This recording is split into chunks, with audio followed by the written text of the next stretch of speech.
हाँ तो भाई ऋषभ पंत, रविंद्र जडेजा और केएल राहुल ने कमाल कर दिया।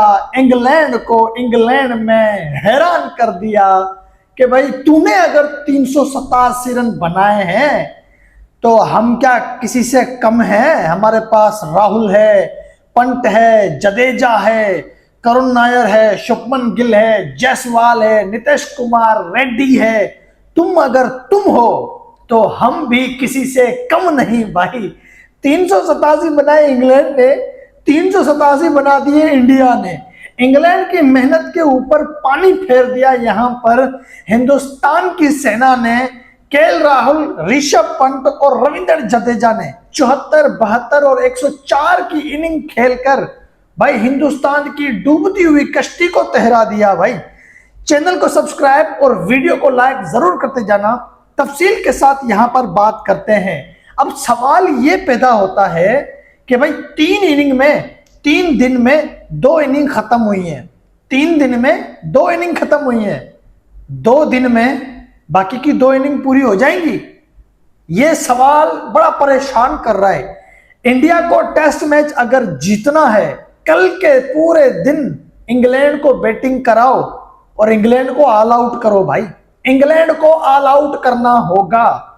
10 विकेट इंग्लैंड की लेनी होगी 300 से पहले और फिर इंडिया ये टेस्ट मैच जीत जाएगा, 100% जीत जाएगा। मगर कल के 90 ओवर में ऑल आउट करना है भाई इंग्लैंड को। आज 1 ओवर हो चुका है, 2 रन इंग्लैंड ने बना दिए हैं। कल का दिन इंडिया की बॉलिंग का कड़वा इम्तिहान है भाई।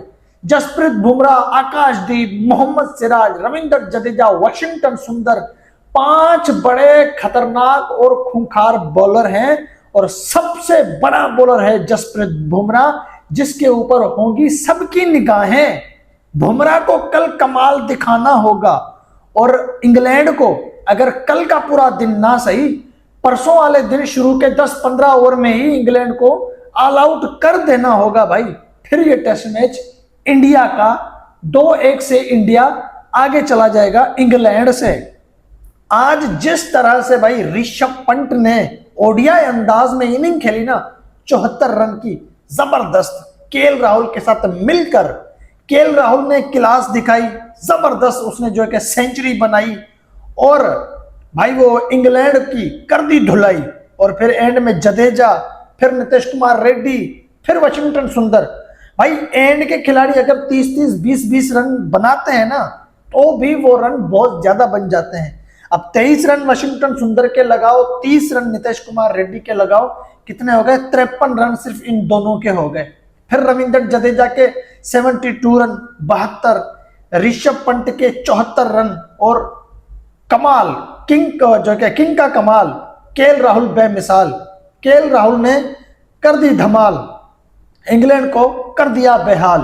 सेंचुरी, 104 रन की इनिंग केएल राहुल की। भाई उसने तो सबसे ज्यादा टीम इंडिया को जो है कि आसानी कर दी कि ओपनर होके ओपनर की जिम्मेदारी उसने जो है कि अपने कंधों पे रखी और एक मुश्किल सिचुएशन से टीम इंडिया को निकालकर एक आसान सिचुएशन में जो है कि उसने पहुंचा दिया। केएल राहुल की और जो है कि ऋषभ पंत की पार्टनरशिप के बाद फिर जो है कि 100% ये चीज हमने दिमाग में डाल दी कि टीम इंडिया ये या तो जो है कि इंग्लैंड की दी हुई लीड को क्रॉस कर जाएगी या 10-12 रन से जो है कि चूक हो जाएगी। लेकिन यहां पर 387 पे इंडिया ने ब्रेक मारी, इंग्लैंड ने भी 387 पे ब्रेक मारी, इंडिया ने भी 387 पे ब्रेक मारी। अब 3 दिन में 2 इनिंग खत्म हुई है, अगली 2 इनिंग में 2 इनिंग खत्म होंगी। 2 इनिंग नहीं, 1.5 इनिंग। एक टीम टारगेट देगी तो दूसरी टीम टारगेट चेस करेगी, दूसरी टीम ऑल आउट नहीं होगी। किसी भी एक टीम को यहाँ पे ऑल आउट होना है, ठीक है। तो अगली 1.5 इनिंग 2 दिन में मुकम्मल करनी है इंडिया को। सारी जिम्मेदारी यहाँ पर आ गई बॉलिंग के ऊपर। बैट्समैन तो इंडिया के फॉर्म में है, रविंद्र जडेजा फॉर्म में है, ऋषभ पंत फॉर्म में चल रहा है, केएल राहुल, जायसवाल, शुभमन गिल, सारे के सारे यहाँ पे फॉर्म में चल रहे हैं भाई। सबने रन किए हैं पूरी सीरीज में। अभी तक तीसरी सीरीज चली है तो तीसरा टेस्ट मैच चल रहा है। तीसरे टेस्ट मैच की जो है कि पहली इनिंग थी, मतलब 5 इनिंग इंडिया ने यहाँ पे बैटिंग की है। 5 इनिंग में इंडिया के 5-6 खिलाड़ी जो शुरू के हैं सबके सब फॉर्म में हैं। जायसवाल का 100 यहाँ पे दिखा, केएल राहुल का दूसरा 100, शुभमन गिल के 300, ऋषभ पंत के 200, फिर जो है कि उसके 250, रविंद्र जडेजा का यहाँ पे आपने तीसरा 50 देखा, करुण नायर का भी आज कमबैक दिखा हमें, कल कमबैक दिखा, 40 रन उसने जो है कि ठोके थे, आज पता नहीं कल 40 रन उसने बनाए थे। और नीतीश कुमार रेड्डी ने भी एंड में आकर 30 रन किए। तो इंडिया की पूरी बैटिंग लाइनअप रेड्डी के यहाँ खत्म होती है भाई, जायसवाल और गिल से स्टार्ट होती है, नीतीश कुमार रेड्डी तक टीम इंडिया की बैटिंग लाइनअप बड़ी जबरदस्त बैटिंग है, कमाल की बैटिंग है भाई, हर खिलाड़ी यहां पर फॉर्म में है। अब बैटिंग इंडिया की अगर इंग्लैंड ने कल 300 का टारगेट भी दे दिया तो भी इंडिया के लिए कोई टेंशन वाली बात नहीं होगी भाई। इंडिया को वो टारगेट आसानी चेस करना है और टीम इंडिया चेस कर जाएगी। बस यहां पर बुमराह को लेनी होंगी 4-5 विकेट्स, और जो है कि सिराज को और आकाशदीप को लेनी होंगी 4-5 विकेट्स। तीनों फास्ट बॉलर को कल जो है कि मतलब नहीं छोड़ना इंग्लैंड को, आंख पे पट्टी बांध के बॉल करवानी है कल बुमराह को, सिराज को और नीतीश कुमार रेड्डी को, सॉरी आकाशदीप को, मैं नीतीश कुमार की बात कर रहा हूं बार बार, आकाशदीप को।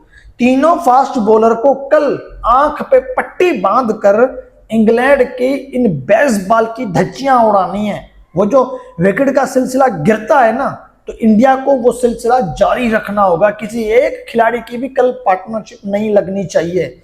अगर किसी की पार्टनरशिप लग भी जाए तो भाई 250 से पहले 250 के आसपास इंग्लैंड को यहां पर ढेर करना होगा। यह विकेट इतनी आसान नहीं है जहां पर इंग्लैंड मनमानी करेगा, जहां पे इंग्लैंड बेस्ट बॉल खेलेगा।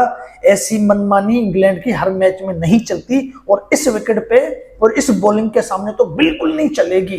कैसे भी करके यहां पर सिराज को, बुमराह को और आकाशदीप को मास्टरमाइंड यहां पर इस्तेमाल करना होगा कि इंग्लैंड वाले बेसबॉल का शौक रखते हैं, उनको ऐसी बॉल डाल दो ताकि वो मारने पे मजबूर हो जाए। जब वो मारने पे आएंगे तो भाई विकेट जल्दी गिरेगी। हमेशा इंग्लैंड की और बेसबॉल की ये कमजोरी रही है, जो कमजोरी सिराज को, आकाशदीप को और बुमराह को यहां दिमाग में डालनी होगी। कौन सी कमजोरी?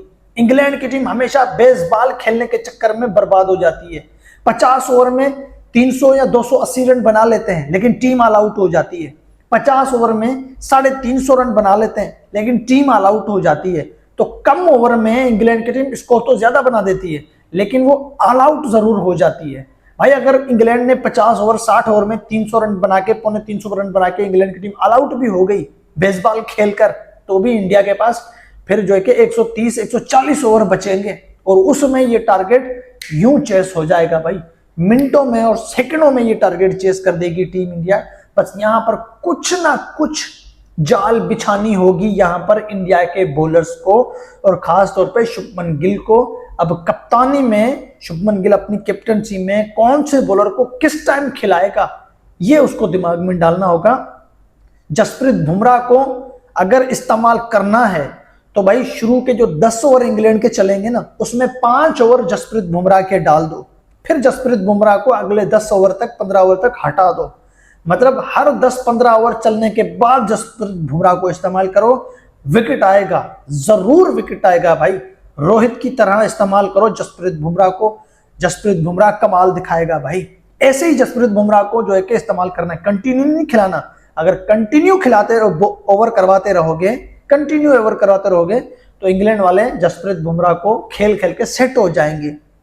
15 ओवर गुजरने के बाद बुमराह को 4-5 ओवर दे दो, फिर 15 ओवर गुजरने के बाद 10 ओवर खत्म होने के बाद फिर जसप्रीत बुमराह को 3-4 ओवर दे दो भाई। ऐसे जैसे ही जसप्रीत बुमराह आते रहेंगे विकेट लेते रहेंगे, आते रहेंगे विकेट गिरती रहेगी भाई।